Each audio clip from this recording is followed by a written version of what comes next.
Colonel Themely is going to walk us through videos of unidentified aerial phenomena and explain the traits that make them unidentifiable from a physics and aerodynamics perspective. Let's unpack the first trait, anti-gravity.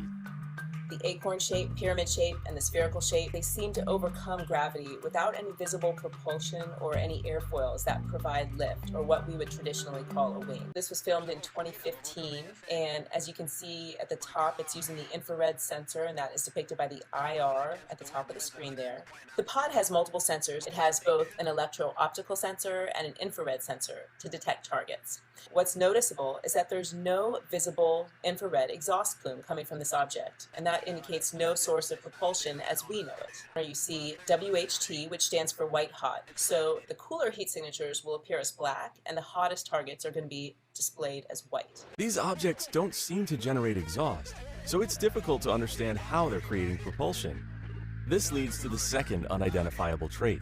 They fly at hyperspeed.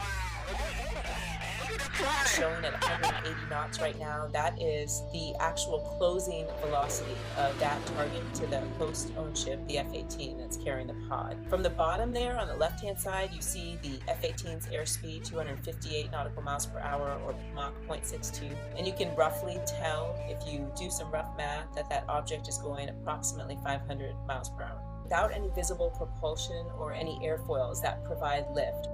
That's fast, but not supersonic fast. So let's consider the video taken during the 2004 USS Nimitz encounter. You can see at the very end, the video here, this aircraft just scoots off the screen very quickly. Based on that, and based on the testimony of the USS Princeton operators that found that object 60 miles away several seconds later, it's clear that this object was traveling at very high rates of speed with a lot of acceleration.